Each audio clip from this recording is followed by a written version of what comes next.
Los Ángeles de Juan.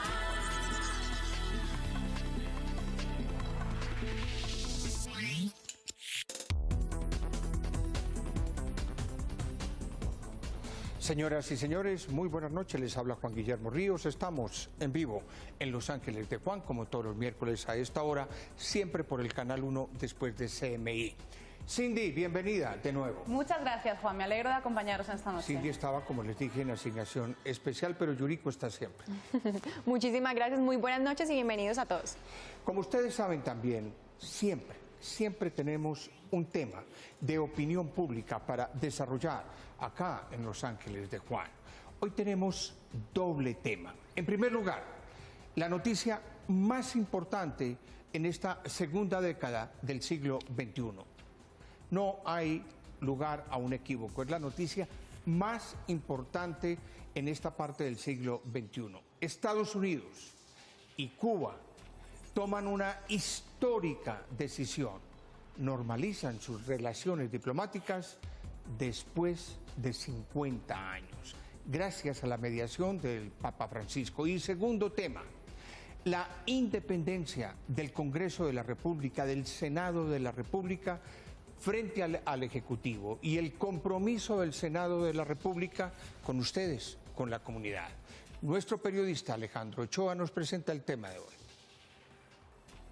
Hoy en Los Ángeles de Juan iniciamos con un acontecimiento que se puede considerar como la noticia del siglo XXI. Les hablo de la reciente decisión entre el presidente de los Estados Unidos, Barack Obama, y el presidente de Cuba, Raúl Castro, de normalizar las relaciones diplomáticas entre estos dos países que llevaban más de 50 años en una tensión diplomática. Resultado de un diálogo al más alto nivel que incluyó una conversación telefónica que sostuve ayer con el presidente Barack Obama, se ha podido avanzar en la solución de algunos temas de interés para ambas naciones. Vamos a comenzar a cambiar las relaciones, a normalizar las relaciones con Cuba, dice el presidente Barack Obama. En todo el mundo se habla de esta noticia que ha hecho remover a los ciudadanos de Cuba y a los exiliados y perseguidos por el gobierno de Castro, que se mostraron en desacuerdo con la decisión de estos dos gobiernos, pero que ha causado conmoción en la arena política internacional. Diarios como El País de España, el New York Times, El Colombiano, hablan de este tema que ha sido de gran importancia en la materia de relaciones internacionales, en la cual tuvieron participación opiniones como las del Papa Francisco, felicitando a los dos gobiernos, la liberación del norteamericano Alan Gross, entre otros puntos que hicieron parte de estas recientes relaciones bilaterales que le dan un paso positivo para algunos y que para otros causa conmoción y enojo con el gobierno norteamericano. Conozca hoy la visión de expertos sobre este tema y más acá en Los Ángeles de Juan. Ese es uno de los temas de hoy, porque como les dije, tenemos doble tema, pero será después de comerciales. Volvemos en Los Ángeles de Juan. Los Ángeles de Juan. Los Ángeles de Juan.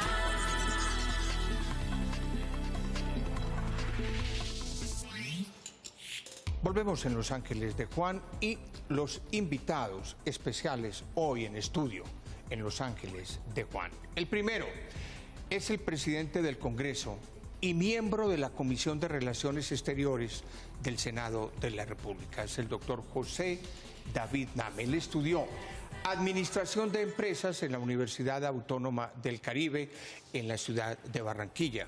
Igualmente estudió idiomas en Georgia Tech y tiene una especialidad en gerencia y gobierno y en asuntos públicos en Columbia University en Nueva York.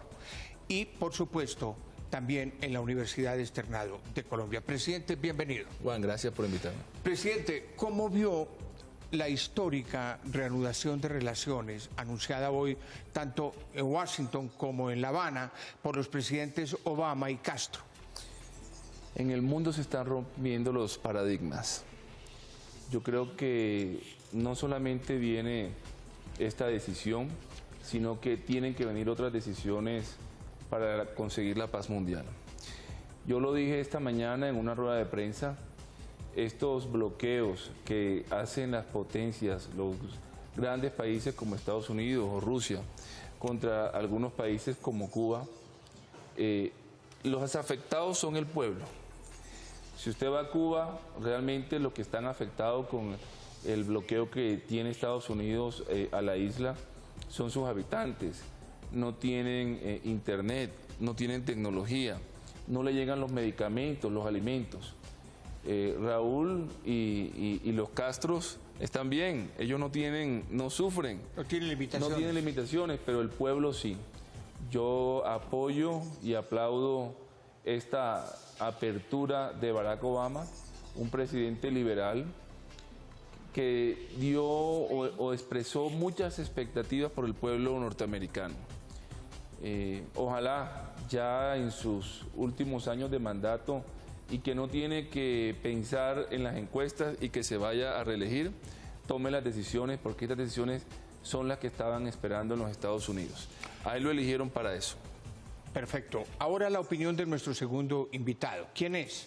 Es el doctor Miguel Ceballos, ya lo hemos tenido acá, porque es un gran analista, especialista en relaciones internacionales. Él es el decano de la Escuela de Ciencia Política y Relaciones Internacionales de la Universidad Sergio Arboleda. Señor decano, muy buenas noches, bienvenido a la misma pregunta. Juan, buenas noches a usted, al senador, a Cindy, a Yurico.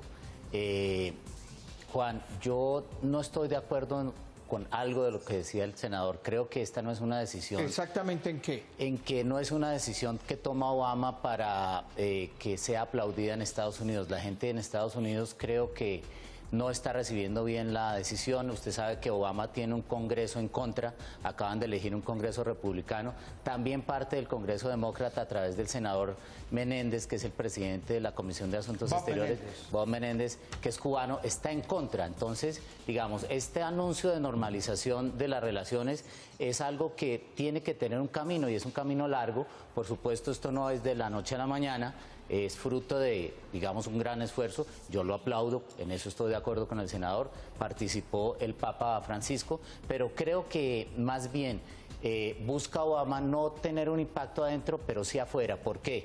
Dos aspectos geopolíticos. El primero. Primero, el señor Putin visitó en julio la isla y el señor Xi Jinping, o sea, el presidente de China, también lo hizo un mes antes. Este espacio geopolítico lo estaba perdiendo Estados Unidos. Si Obama no tomaba rápido una decisión con respecto a la isla, iba a perder terreno geopolítico, y bienvenido Obama a Latinoamérica. Muy bien, presidente Name, en este contexto el siguiente paso debería ser, piensa uno, debería ser el levantamiento de ese bloqueo ominoso de casi 50 años a Cuba. Pero levantar el bloqueo corresponde al Congreso de los Estados Unidos, como usted lo sabe supremamente bien. Y como lo dice el señor decano, el Congreso tiene ahora una mayoría republicana. ¿Usted cree que el Congreso, entre demócratas y republicanos, darán el siguiente paso?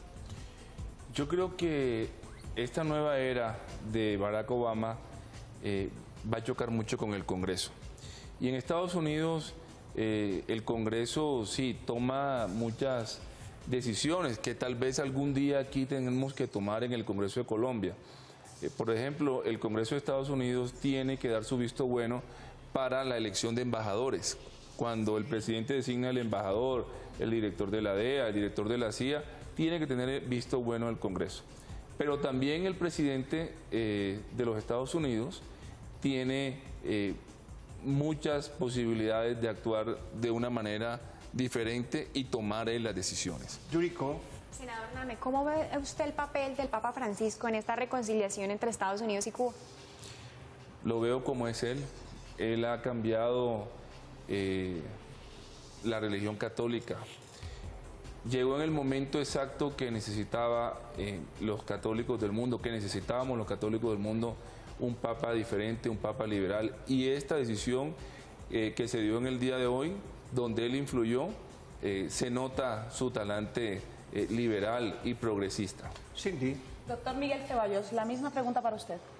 Bueno, esta es la segunda vez que un papa transforma la historia del siglo XX y siglo XXI. Juan Pablo II con Polonia. Primero fue, como dice Juan Pablo II junto con Ronald Reagan y Margaret Thatcher, tumbaron el muro de Berlín, terminó la Guerra Fría. Este papa está tratando de evitar que se cree una nueva Guerra Fría, y creo que ese es un papel fundamental en la historia. Sí. Presidente Name, en Colombia están sucediendo cosas importantísimas. y una de ellas tiene que ver con un clamor que hay en casi todo el mundo, y es que los estados reconozcan la soberanía, la dignidad y la independencia como Estado, que actúe independientemente como Estado a Palestina. ¿En qué vamos en Colombia hoy a nivel congresional y político? Bueno, hoy le solicité como presidente del Congreso al señor presidente de la República, Juan Manuel Santos, que reconozca a Palestina como un Estado independiente. El Congreso Europeo hoy reconoció a Palestina como un Estado independiente. Y eso va a ser progresivo. Muchos países del mundo ya comenzaron a reconocer a Palestina como un Estado soberano e independiente. Colombia en algún momento va a tener que hacerlo. Tenemos unas buenas relaciones con el Estado judío, pero eso, independientemente de esas relaciones, Colombia tiene que actuar a nivel mundial. La geopolítica de la cual usted habla, Colombia no se puede quedar por fuera de una realidad mundial, que es que Palestina debe ser un Estado independiente y soberano. Yuriko. Doctor Miguel, la misma pregunta para usted. Bueno, esta es una pregunta compleja. Más de 130 países ya han reconocido a Palestina como un Estado. No es fácil para Colombia tomar esa decisión. ¿Por qué? Ya la hubiera tomado el presidente antes. ¿Por qué ya no lo es fácil mencionó el para senador, Colombia? porque nosotros tenemos una tradición muy larga de una relación muy fuerte con Israel. Israel es un gran apoyo Pero para Colombia. esa tradición choca con la independencia que debe tener Colombia en el manejo de sus relaciones. No debería, pero esta es la primera vez, y yo lo aplaudo, que un presidente del Congreso le pide eso a un presidente de la ¿Qué dice República. usted, señor presidente? Sobre lo que ha dicho. Eso me va a traer un poquito de incomodidad, más de la que he tenido con este gobierno. Pero bueno, mi independencia me permite moverme y decir lo que siento y decir lo que pienso. Colombia tiene unas excelentes relaciones con Israel, negocios de armamento, y con Israel tenemos buenas relaciones, pero no podemos negar que llegó el momento de un cambio, y tal vez tomando esa decisión, ayudando a que muchos de nuestros vecinos que ya van a iniciar a tomar esa decisión, y por fin el mundo reconozca a Palestina, llegue la paz también al Medio Oriente. Pero, presidente, permítame concretar un poco más el tema con usted y con el señor decano. El reconocimiento del Estado palestino no implica el desconocimiento del Estado de Israel. No, Para nada. Es para una nada. coexistencia que ojalá Así es. fuese pacífica. Y yo creo que si todos los países y el mundo reconocen a Palestina como un Estado soberano, ya esa guerra de muchos de esos insurgentes palestinos, que su guerra con el mundo es para que los reconozcan, ya no tendría validez, y podríamos conseguir también la paz en el Medio Oriente, que es tan necesaria. Cindy. Doctor Miguel, ¿nos puede responder usted también a la misma pregunta? Sí, yo creo que lo más importante de este contexto es el derecho internacional. Nuestra canciller trató de visitar Palestina hace unos pocos meses y no pudo entrar. Creo que hay una voluntad clara del gobierno de reconocer a Palestina. Pero lo más importante de todo esto es que las relaciones entre países deben regirse por el derecho internacional, no por la barbarie. Y creo que el reconocimiento por muchos países en el contexto del derecho internacional nos dará una gran oportunidad para también ayudar a la paz entre el pueblo palestino y el pueblo de Israel. Presidente Name, nuestro segundo tema. El Congreso ha terminado justamente su primer periodo de labores legislativas. ¿Cuál es el balance suyo? Bueno, primero que todo quiero darle las gracias a mis compañeros, a los senadores y senadoras, porque aunque tuvimos unos debates, digamos, álgidos, fuertes, sacamos adelante la legislatura. Por primera vez se está votando de manera pública y nominal en el Congreso de la República. ¿Qué significa eso? Que cualquier colombiano, cualquiera de los que estamos aquí, podemos acceder a la página web y sabemos cómo votó cada proyecto de ley los senadores y representantes. O sea, ya no hay pupitrazo. No hay pupitrazo. Todos, el 100% de las proposiciones, leyes y reformas constitucionales se votaron con el índice y de una forma pública y nominal. Cindy. Doctor, en lo que corresponde al Senado, ¿hubo independencia de esta corporación frente al Ejecutivo? Bueno, en un país como Colombia, donde el presidencialismo es tan fuerte, es difícil la independencia. Aquí está el presidente del Senado y ha mostrado mucha independencia, incluso rebeldía en algunos de los temas de la agenda. Pero yo quiero decir una cosa, Cindy, este es uno de los momentos de la historia donde más afugias he visto por parte del gobierno para apoyar dos proyectos de ley que eran muy importantes. La reforma tributaria, si no se hubiera aprobado, hubiéramos tenido una situación fiscal terrible, hubiera tenido que decretar de pronto una emergencia económica el gobierno el año entrante y eso hubiera sido malo. Y segundo, la ley 418 que le habilitaba poder seguir en las conversaciones de paz. Creo que el gobierno puso en problemas al Congreso presionándolo a llevar a cabo una agenda tan rápido por falta de previsión y de planeación, y eso no es culpa del Congreso sino del gobierno. Sí, presidente, Yuriko quiere hacerle una pregunta, pero debo ir a comerciales. Entonces, tanto a usted como al señor decano de Ciencia Política y Relaciones Internacionales de la Universidad Sergio Arboleda, Miguel Ceballos, Yuriko y Cindy, vámonos a comerciales y volvemos, que el debate está cada vez más encendido en Los Ángeles de Juan. Ya volvemos.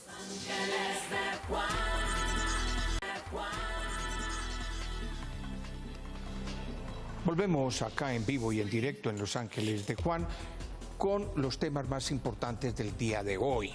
La noticia que le da la vuelta al mundo después de 50 años. Estados Unidos y Cuba se reconcilian y anuncian restablecimiento de relaciones diplomáticas con la mediación del Papa Francisco. Está el presidente del Senado de la República de Colombia y presidente del Congreso, que además es miembro de la Comisión de Relaciones Exteriores y Seguridad Nacional en Colombia. Ahí está el decano de Ciencia Política y Relaciones Internacionales de la Universidad Sergio Arboleda, el doctor Miguel Ceballos, quien, entre otras cosas, presidente, dijo que usted era muy independiente y medio rebelde. Yuriko. Presidente Name, usted se le notó muy independiente y defendiendo mucho el vigor a la institución parlamentaria. ¿Cuál es su posición frente a esto? A mí me dio una independencia no ser el candidato del gobierno al Congreso, para ser presidente del Congreso. La verdad que yo no era el candidato del presidente. Al principio dijeron que no necesitaba un hombre conciliador, sino un hombre de mano fuerte. Yo creo que demostré que la conciliación venció la mano fuerte. Logré que la oposición, la verdadera oposición que tenemos hoy en el Congreso, que es el Centro Democrático, apoyara buenos proyectos, apoyara proyectos inclusive apoyara proyectos del gobierno nacional. Me tildan de rebelde. Lo que pasa es que soy un hombre caribe y a mí me gusta decir las cosas de frente. ¿Pero eso es un rebelde con causa? Sí, con una causa. Yo quiero la independencia del Congreso. Nosotros, el país necesita que el Congreso sea independiente. Pero hacía mucho rato, que me da pena que lo interrumpa, pero yo no he conocido un presidente tan independiente en el Congreso como usted. A mí me eligieron los senadores, a mí no me eligió el gobierno nacional. Y esa independencia me permitió decir cosas como la que dije hoy, que Colombia tiene que reconocer a Palestina como un Estado autónomo y soberano. Y, por ejemplo, cuando tomó la decisión de que no tramitaban los proyectos, digamos, del gobierno mientras los ministros no estuviesen allí para atender no solamente las citaciones de control político, sino todas las citaciones que les hicieran en comisiones y en plenaria. Juan, es que yo creo que el deber de los ministros es aceptar el control político. Muchos creen, los colombianos creen, que el papel fundamental del Congreso es la aprobación de las leyes. No. El primero, el más importante, es hacer control político. Todos los funcionarios del Estado están obligados a llegar al Congreso cuando lo citen a hacer control político. Los ministros de Estado no están acostumbrados a eso, no les gusta que le pregunten cómo han manejado las diferentes políticas, cómo manejaron la política ambiental, la política mineroenergética. No les gusta que le pregunte uno al ministro de Defensa o al ministro del Interior por qué tenemos este problema de orden público, la inseguridad que tenemos en las ciudades. Y ellos tienen que acostumbrarse a eso. En el Congreso de España, el presidente de la República va todos los miércoles a dar la cara. Rajoy ¿Qué tal va que le tocara a Juan sagradamente. Manuel Santos ir los miércoles al Congreso a explicarle por qué tomó una decisión o por qué tomó otra? Entonces, yo quisiera, y le hace bien a la democracia en Colombia, que el Congreso sea un Congreso independiente, que articule con la rama judicial y con la ejecutiva, pero que tenga una independencia como fue la de hundir la reelección de alcaldes y gobernadores, que yo creo que esa fue una decisión autónoma del Congreso, porque era una mala ley, era una ley que le iba a hacer daño a la democracia de este país. De hecho, la Constitución habla de relaciones armónicas, que me parece un hermoso término, de relaciones armónicas entre los tres poderes. Pero miren, tengo al doctor Juan Manuel Charri, está con nosotros a esta hora. Él es constitucionalista y es conjuez de la Corte Constitucional. Doctor Charri, muy buenas noches, bienvenido a Los Ángeles de Juan. Juan Guillermo, buenas noches. ¿Usted vio un Senado independiente? ¿Funcionó la independencia de poderes? Desde el punto de vista formal, Juan Guillermo, tenemos separación de poderes con colaboración armónica, pero lo cierto es que el sistema colombiano ha sido calificado como un sistema altamente presidencial, o sea, presidencialista, y hay una preponderancia del poder ejecutivo sobre las otras ramas del poder que llega a distorsionar el funcionamiento del equilibrio de las ramas del poder.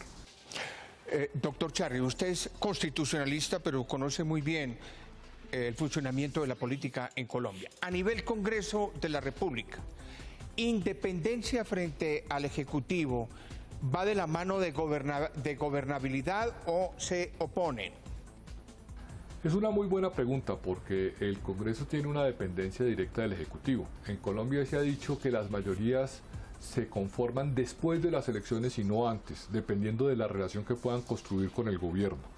Y hay críticas a esa relación que a veces tiene distorsiones, como la participación burocrática o lo que hoy en día se conoce como la mermelada, porque el gobierno construye la gobernabilidad después de las elecciones y hace las mayorías después de las elecciones, como sería el caso ahora de la Mesa de Unidad Nacional. Sí. Doctor, ¿el narcotráfico, el secuestro y la extorsión deben ser incluidos como conexos al delito político?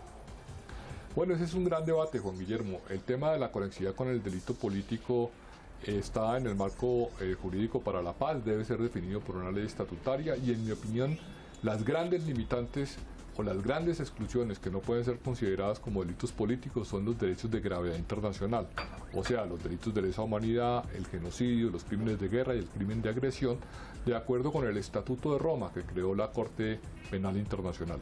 Los demás delitos podrían ser considerados conexos con el político siempre y cuando cumplan con una condición, y es que estén unidos a la finalidad que la Corte Constitucional llamó altruista o ideal de justicia de cambiar el régimen político. Es el constitucionalista y conjuez de la Corte Constitucional, el doctor Juan Manuel Charri. Mil gracias. Usted siempre es bienvenido a Los Ángeles de Juan.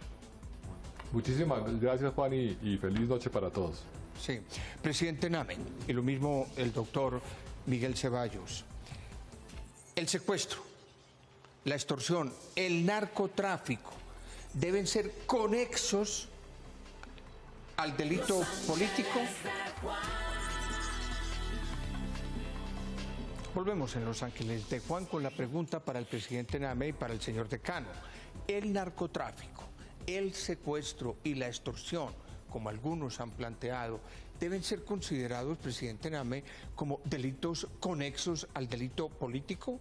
No, yo no. Yo en el tema del narcotráfico soy tajante. El narcotráfico no puede ser un delito conexo. Ya tuvimos una mala experiencia con el proceso paramilitar, donde muchos narcotraficantes compraron frentes de los paramilitares y se pusieron el disfraz del paramilitarismo para poder desmovilizarse y así legalizar su negocio. Yo creo que el narcotráfico, que nos ha dejado tantos muertos en Colombia, nos ha dado tanta violencia en Colombia, nunca podrá ser un delito conexo. El tema del secuestro o la extorsión, dependiendo en qué circunstancias se dio ese secuestro, si fue en combate y se llevaron unos militares, o si la extorsión fue para poder financiar las guerrillas en Colombia, eso se puede estudiar. ¿Y secuestro contra civiles? Secuestro contra civiles es un delito de lesa humanidad. Eso Aquí no podemos comenzar a legislar y a decir cosas que en algunos años la Corte Penal Internacional de Roma va a llamarnos y a decirnos, eso que usted dijo, eso es un delito de lesa humanidad.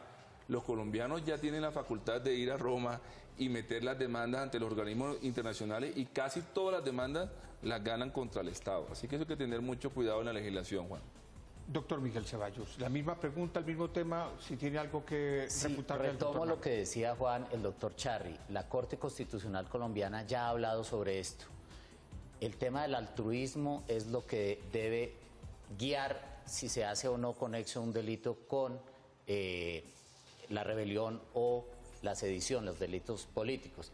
En mi caso es muy difícil ver el delito del narcotráfico con altruismo. Yo creo que el delito de narcotráfico ha causado tanta muerte. Luis Carlos Galán, recuerde, Rodrigo Lara Bonilla fue asesinado. Es decir, Lobo Mutra, el mismo Álvaro estamos Gómez, llenos de fundador de nuestra mártires y de universidad. héroes. Entonces, el Congreso de la República es quien en este momento tendría que decidir si hace una amnistía o un indulto frente a ellos, y lo veo muy difícil. En el caso del secuestro, también. ¿Usted lo ve en el también caso del difícil? secuestro, yo veo que es muy difícil. Yo creo que eso lo tendrían que presentar después del 20 de julio que yo termine mi mandato, porque si no, eso no pasa. Mejor, senador, porque esa responsabilidad política le cae al Congreso. En el caso del secuestro, también es muy difícil distinguir. Los secuestros que han sido extorsivos, es decir, para financiar a la guerrilla, han hecho mucho daño en este país. Yo, desde el punto de vista jurídico, lo veo muy difícil para que pase el examen de la Corte Penal Internacional, y no creo que haya un ambiente político ni ético en este país para aceptar eso. Presidente y señor decano, tengo a Andrés Méndez de Vigilabs y es muy importante que él nos presente la visión que hay en las redes sociales, en la social media, sobre cómo ha sido el funcionamiento del Senado, su independencia. La gente, Andrés, bienvenido, qué bueno verlo. Buenas noches. ¿Cómo ve eso? Bien, Juan Guillermo, básicamente lo que vimos desde un estudio que estamos haciendo desde el 20 de noviembre hasta el 17 de diciembre, vimos un total de 1.281 menciones, ¿sí? De las cuales esas 1.281 menciones, ahorita vamos a desagregar muy bien lo que están diciendo los colombianos. Vemos que hay un total de esas menciones de un 58% de esas menciones que las calificamos como neutras y un 11% positivo. Aquí hay que entender muy bien qué es neutro y qué es positivo. En lo neutro, básicamente, estamos nosotros allí analizando que los colombianos de una forma bastante objetiva están hablando de la labor del Congreso. Un 11% positivo que felicita de forma abierta lo que está haciendo el Congreso, y un 31% negativo que muchas veces lo hemos visto vinculado a tweets que hacen a ciertos miembros del Congreso que pues no vamos a mencionar en el estudio. Sigamos adelante, por favor. Bien, de estas 1.281 menciones, ahora entremos en materia. Aquí son los temas claves. Vemos 52% de lo que llamamos el tema público. ¿Qué es lo que denominamos ahí el tema público? Y algo muy importante allí. Primero hay unos grandes temas que son, se habló mucho sobre lo que fue la parte de la marihuana, del tema de la legalización de la marihuana medicinal, la estuvieron mencionando mucho. Hablaron también fuertemente sobre todo lo que en este momento el Congreso está dándole a Colombia, y es un tema de balanceo de los poderes, ¿sí? Ven mucho al Congreso como una institución que balancea los poderes, y hay muchas menciones alrededor de esto. Un poco esa fuerza que la ha imprimido pues, directamente claro, la presidencia del presidente Nami. Se ha visto ahí muy fuerte, han hecho muchas menciones hacia él de forma positiva sobre el balanceo que trae. Entonces, eso lo veíamos allí. Otros temas muy importantes fueron la seguridad, otro tema fue el tema de educación, el otro tema fue el tema también de medio ambiente, ¿de acuerdo? Y aquí, en una última parte que vimos del estudio, vemos, esto es interesante, como el uso que están haciendo los diferentes congresistas de Twitter. Entonces vemos que 64% de los senadores usan Twitter, un 19.6% no tiene Twitter y 15.6% tienen un Twitter pero lo tienen inactivo. Esto también es interesante, y los que no tengan Twitter o lo tengan inactivo, pues seguramente No tendrá Twitter don Roberto Gerlain, no creo que tenga Twitter, ni Horacio Serpa. Usted es muy activo en el Twitter, pero mire, a propósito de lo que Wikilabs con Andrés nos dice sobre el Congreso, pulsamos la opinión de los senadores de todos los partidos sobre el tema de la presidencia independiente del doctor Nami, la independencia de los poderes. Senador, ¿hay independencia de poderes en estos 6 meses? Yo creo que el poder en Colombia tiene confusión. Muchas cosas del legislativo las hace el ejecutivo. La estructura de la pirámide que alceñía en el poder se está desfigurando. Incluso creo que hoy tenemos una figura nueva. Hay jefe de Estado, hay jefe de gobierno, hay jefe de gabinete. Vale la pena revisar cómo eso también constitucionalmente lo podemos ajustar hacia adelante para hacer un Estado más moderno, un Estado más dinámico. Pues nosotros simplemente trabajamos armónicamente con la parte del Ejecutivo. Obviamente que el Gobierno Nacional es fundamental en estos procesos y eso es lo que bregamos a hacer. Es más, la misma Constitución lo dice, que armónicamente nosotros debemos de trabajar con los otros 2 poderes. Aquí más bien hay un tráfico permanente de influencias, de favores que terminan de una u otra manera configurando la agenda legislativa y las leyes que se crean. Yo creo por eso que tenemos que insistir en que el Congreso tiene que recuperar parte de la iniciativa de gasto para que no tengan que depender del gobierno, porque esos son los buenos senadores. Muchos otros, infortunadamente, no solamente buscan esas inversiones para sus regiones, sino también los contratistas y terminan apoderándose de grandes cantidades del presupuesto nacional en un proceso de corrupción que es francamente lamentable. No, yo diría que en proporciones inmensas eso es una independencia formal, o sea, es una especie de farsa, porque en la realidad el poder del gobierno nacional sobre los congresistas es una barbaridad. Yo no sé si ustedes notaron que ayer en alguna votación de aplazar la Alianza del Pacífico íbamos ganando lejos y de pronto se aparecieron los ministros y hubo un ataque de pánico entre las fuerzas santistas, algunas de las cuales estaban votando con nosotros, y empezaron a cambiar el voto y a cambiar el voto y a cambiar el voto, pero muertos de miedo ante los ministros que aparecieron, porque claro, esos ministros son dispensadores de mermelada, ¿cierto? Aquí el que se les oponga de las fuerzas de ellos, pues le toca alimentarse sin dulce, y por supuesto eso en política para ellos es tremendamente doloroso. Cindy, su conclusión. Bueno, Juan, yo quiero opinar sobre la gran noticia de la retoma de las relaciones entre Estados Unidos y Cuba. Creo que es un gran paso para ambas naciones, especialmente para la cubana, que ha tenido que sufrir durante más de 50 años las consecuencias de un conflicto tan duro. Y hoy en día pues creo que van a poder avanzar, van a poder crecer tanto social como económica, como tecnológicamente. Y yo creo que todo el mundo entero estamos contentos por esta noticia. Yoriko Yoshimura, su conclusión. Bueno, yo uno la frase del presidente Name, aplausos por esta gran reconciliación entre Cuba y Estados Unidos, y bueno, para Cuba es importantísimo este proceso. Andrés, su conclusión rápidamente. Bien, perfecto. Básicamente sobre el tema de la percepción que tiene hoy día los colombianos sobre la labor del Congreso, digamos, se valida un poco lo que se ha venido hablando durante el programa, y los colombianos aplauden esa independencia que tiene hoy día la institución. Señor decano de Ciencia Política de la Sergio Arboleda, su conclusión. Muy bien por el Congreso, pero faltó una cosa. No hubo control político en el tema de política exterior. Nadie volvió a hablar del problema de San Andrés y Nicaragua, y esa no la deben. Señor presidente, su conclusión. Estoy de acuerdo. Incluido lo que dice él. Estoy de acuerdo con ese tema. En marzo haremos buenos debates sobre el problema que tenemos con San Andrés. Mi conclusión, Juan, es que por primera vez el Congreso de la República le da de ejemplo al país y devuelve más de 30.000 millones de pesos al Fisco Nacional. ¿Esa es plata de los colombianos? De los colombianos. ¿Usted se la ahorró? El presidente de la Cámara, conjuntamente con el presidente del Senado, devolvimos al Congreso una suma importante de dinero que no utilizamos para dar ejemplo a los colombianos de austeridad en el próximo año. Es decir, ¿el Congreso devolvió 30.000 millones? Devolvió algo más de 30.000 millones de pesos. Dos, ¿cómo funcionó la garantía para la oposición? El 20 de julio que me posesioné como presidente del Congreso, en mi discurso dije 3 cosas. La primera, que era el Congreso de la Paz.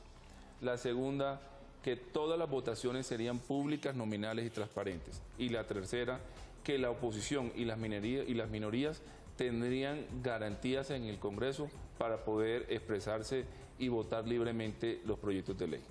Con 44 años es el presidente del Congreso y además integra la Comisión de Relaciones Exteriores del Senado de la República y tiene a todo el mundo hablando de él por su independencia y porque cumple lo que promete. Eso en la política es un poco raro, es como un ser ignoto, porque cumplir en política lo que se promete es extraño. Pero mi conclusión muy breve es que uno no debe tenerle miedo a la independencia, porque lo que hace fuerte a una democracia no es el unanimismo, son las opiniones alternativas, como la del presidente Name, como la de Robledo, como la de tantos en el Congreso. Con esas opiniones alternativas se sirve más a la democracia que con la lambedera. Doctor Miguel, mil gracias. Buenas noches, Juan, a usted. Presidente, bienvenido siempre. Gracias, Juan. Gracias, Miguel, Cindy, Yuriko y nuestro amigo que siempre nos ha colaborado. Andrés, a todos ustedes me anticipo a desearles lo mejor siempre en estas Navidades. Ya volveremos para el programa del 24, el del 31, siempre estamos acá con ustedes. Les habló Juan Guillermo Ríos. Ustedes son eternamente bienvenidos a mi corazón. Nos vemos en 8 días en Los Ángeles de Juan. Los Ángeles